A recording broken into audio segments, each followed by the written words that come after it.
Hi, I'm Jack Downton and I run the influence business. We help people raise their level of influence so they can sell themselves, their ideas and their services more effectively. Now today's tip is on building client relationships, which in most fields, including professional services, if you're not lucky enough to be in the seller's market, is fundamental to winning business. In the great majority of cases, clients do not need to engage or instruct you. They have a choice. So your challenge is to make them want to instruct you. And here, your relationship with them can really make the difference, because your technical expertise alone is unlikely to be a differentiator. Okay, so what can you do to build that relationship? Well, you may still have to establish your technical competence, but frequently that's assumed. You will almost certainly have to establish that you have the relevant sector experience. You will certainly have to establish personal trust. You'll have to show you're a good fit, and also that you'll be good to work with. In terms of establishing your expertise and experience, the most common mistake people make is just trying too hard.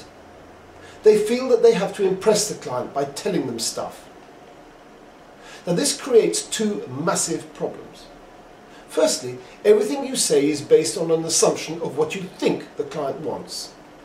It's like being given darts to throw at a dartboard, but the board is hidden by a large curtain. How on earth are you going to hit the board, let alone the bullseye? The other problem is that you'll be doing all the talking, and all the research shows that if you want the other person to feel you're interested in them, then the balance has got to be the other way round. All this means is that instead of going on transmit, you change your approach to asking questions.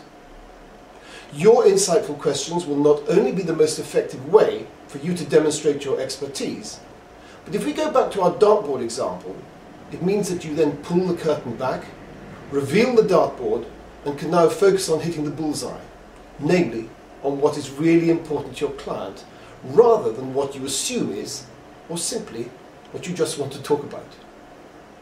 In effect, you're no longer selling.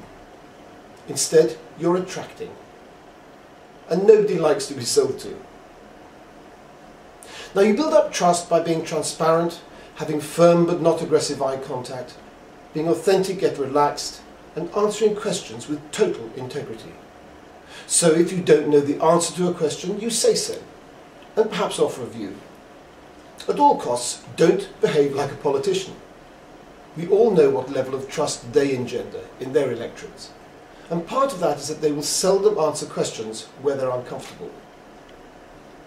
Admitting you don't know the answer to a question, or saying you can't deliver a certain product or service, has a very positive effect on building trust, as it takes someone comfortable in their skin to do so.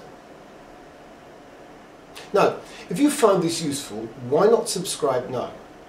And if you'd like to see more of our business tips, each one supported by a specially commissioned cartoon, have a look at our website.